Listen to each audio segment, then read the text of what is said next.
Bonjour à toutes et à tous, bienvenue dans les chroniques sport et géopolitique, votre rendez-vous pour mieux comprendre les nouveaux enjeux de la géopolitique du sport.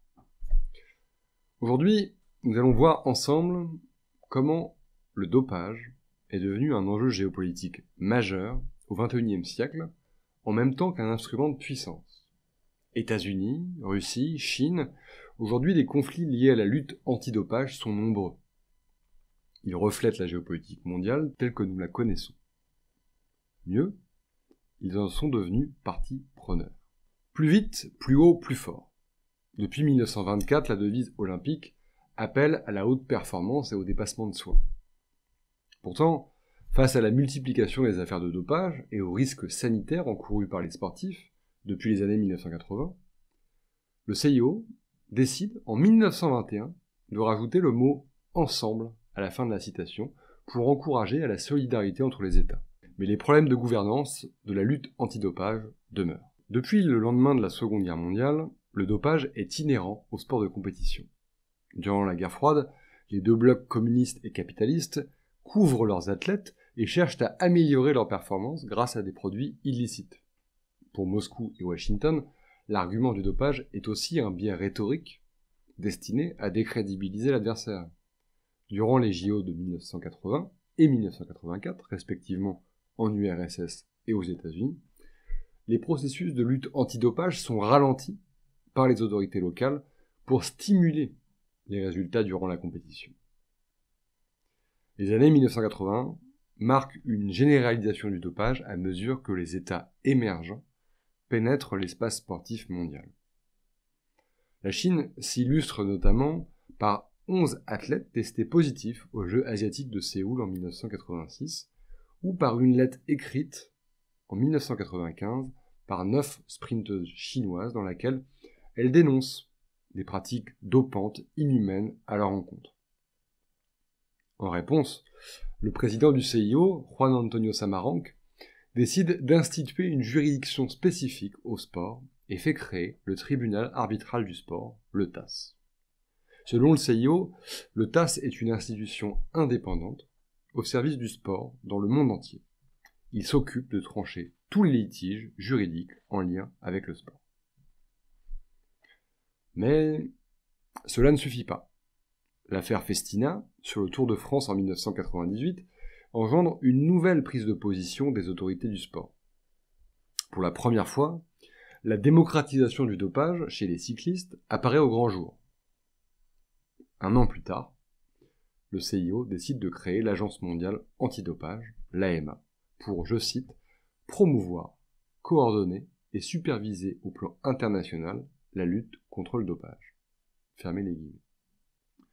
Concrètement, l'AMA est une institution privée de droit suisse qui agit officiellement de concert au niveau international avec la Convention internationale contre le dopage dans le sport, adoptée par l'UNESCO.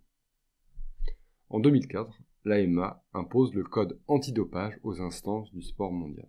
Dès lors, une liste de produits interdits est régulièrement mise à jour et doit être respectée par l'ensemble des 700 signataires, parmi lesquels le CIO, les fédérations internationales et les comités nationaux olympiques. Financée à 50% par le mouvement olympique, l'AMA repose également sur des contributions annuelles d'États du monde entier. Pourtant, la lutte antidopage n'échappe pas à la géopolitique. En 2021, par exemple, 47,5% du budget proviennent d'Europe, 29% des Amériques, 20,46% d'Asie, 2,54% d'Océanie et 0,5% d'Afrique. En outre, les États-Unis versent la contribution étatique annuelle la plus importante, avec 2,9 millions de dollars versés. En réalité, ces nouveaux acteurs ne suffisent pas à réguler le sport mondial. L'affaire de dopage en Russie, révélée en 2014, en est l'illustration. En décembre 2017, le CIO déclare que 43 athlètes russes étaient dopés lors des JO d'hiver 2014 à Sotchi. La Russie se voit privée de 13 médailles et perd ainsi sa première place au classement général.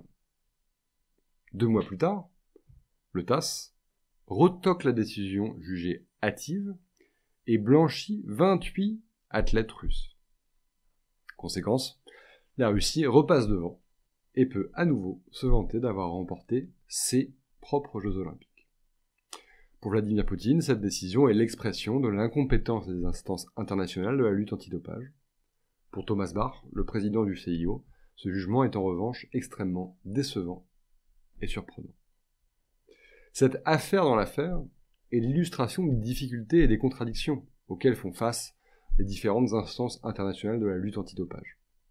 Tour à tour, juges et parties, à l'exception du TASS, elles formulent des prises de position là où elles font également office de tribunal. Mécontents de la façon dont cette affaire se déroule, les États-Unis décident ainsi en 2021 de créer le Rodchenkov Act du nom du lanceur d'alerte russe, pour permettre en fait aux autorités américaines de criminaliser à l'international les affaires de dopage.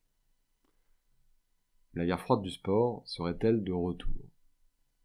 C'est une question un peu plus pertinente à l'heure des Jeux Olympiques et Paralympiques de Paris 2024 et à l'heure où les multiples conflits liés au sport émergent partout autour de nous. Voilà, c'est tout pour aujourd'hui. Merci encore de suivre les chroniques sport et géopolitique et je vous dis à très bientôt pour un nouvel épisode.